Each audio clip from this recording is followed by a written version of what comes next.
All right, how are ya?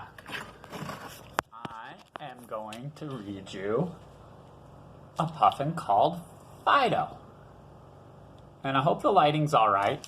The electricity's off for a little bit, so I gotta do it without any lights. So, here we go. All right. Is that better? Did I get rid of some of that light behind me? Okay. Puffin called Fido. Ooh, look at the pictures. All right. There we go. Look at those puffins. Oh, those weren't puffins. That's a puffin. Oh, look at that. Okay. We'll try to get everybody in the picture here. Oh, my. I think it'll be more important to you to see me later. Okay. Gina lives in the Westman Isles just south of Iceland. Every spring she looks forward to the return of millions of puffins that visit the island to mate and raise their families. The puffin chicks are fed and cared for in the warm, dark comfort of the underground burrows. Their parents dig these deep into the soft soil with strong, colorful beaks and powerful legs, then gather flowers and straw to make them warm and cozy. The chicks grow quickly and the summer passes. Towards the end of August, Gina loves to go out with the other children rescuing puffin chicks. Can you see the picture?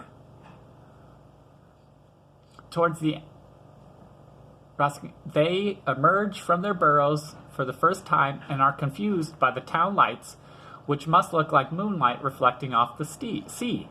Instead of splashing gently into the ocean, they crashed into the hard concrete streets. Oh. Gina and her dad were proud to return home to show her mom 3 fat puffin chicks and a slightly small, befuddled-looking one. See, they got their 3 chicks and then the befuddled one. All right. The next morning, Gina went with her dad to the beach. See, there's Dad. Probably her real dad. The next morning, Gina went with her dad to the beach close by to release the chicks. She took them at a time out of the box and threw them high into the sky so that they could flap and fly to the ocean of freedom on the vast Atlantic Ocean. The first 3 gleefully to the air and disappeared into the distance. But when Gina threw up the last one, the smallest chick, it came down with a thud. She tried again, but it wouldn't fly. Gina's dad suggested she should take it home in the box and look after it for a while until it got stronger. Oh, there they go. Look, they found a box for it. And there's her dad. Oh, he wears pants like me. Yeah. When he returned, that's Gina's mom. I guess she wears pants like me. Oh, no. Gina's mom was happy to help and borrowed an empty rabbit hutch from a neighbor. They cleaned it out and found some fresh straw to line the floor to make it as warm and cozy as his own nest must have been. Gina also found an old cup for water, and her mom dug out a really fine food bowl with Fido written on it. Gina thought it was such a nice bowl that Fido would be a very suitable name for her new friend. Fido. Woo, there we go. Do you see the little girl with her puffin chick? Life in the box was just fine for Fido.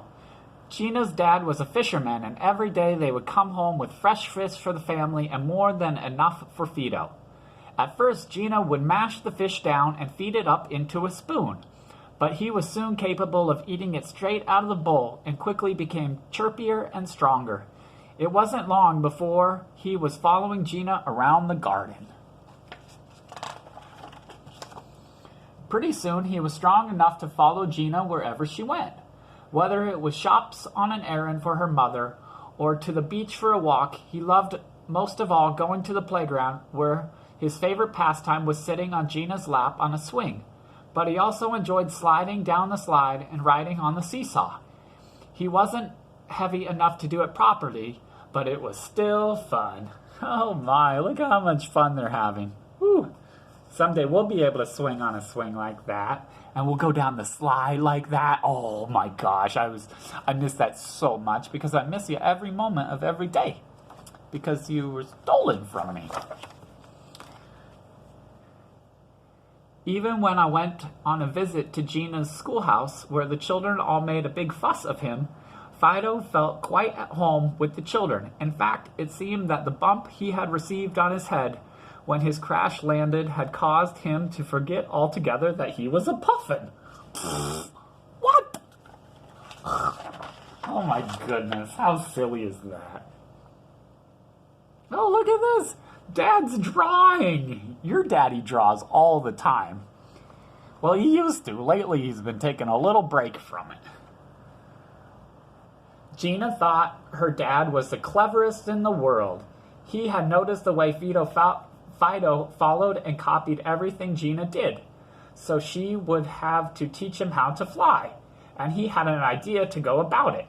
In the playground, there was what Gina called a whizzer, a rope which pulled a contraption that enabled Gina to whiz across the playground. He worked out on paper that if he made a small harness out of a piece of rope and attached it to the whizzer, Gina would be able to lie comfortably in a flying position and flap her arms and have her arms free for flapping. They're going to teach Fido how to fly. How much longer is it? I'm running out of time on the memory card. Okay, we have 3 more pages. We got to go fast. The word got around, and on the day they had planned, a large group of friends came to watch. Gina got into position and just tried whizzing at first, but the second time she flapped her arms as well, and at the time she had done it, the third Fido was very interested indeed.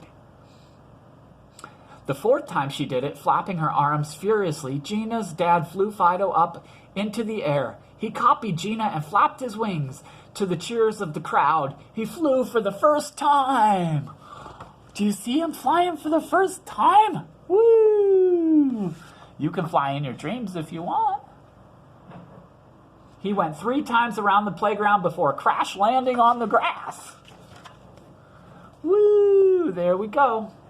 The next day, after a bit more practice, Gina and her parents took Fido to the beach where he had failed to fly the first day. Gina let Fido sniff the sea air for a while. Then, with a tear in her eye, she threw him high into the air. Fido opened his wings, flapped, and flew in 2 big circles, then gave a little squawk as if to say goodbye, then headed off for the open sea. The 3 of them watched him get smaller and smaller until he finally disappeared into the distance. Gina knew it was for the best because she was very, very sad to see her friend go. But that was not the end of the story. To Gina's great delight, a long time after, when Fido was finally grown with his brightly colored beak. Can you see the brightly colored beak? He returned with a mate, and instead of nesting with the rest of the Puffins at the top of the cliff, they dug their burrow into the corner of Gina's garden and set about turning it into home. She felt almost as proud as the Puffin parents did the day their scrawny little chick hatched. The end. Ta-da! Good night. Bye-bye.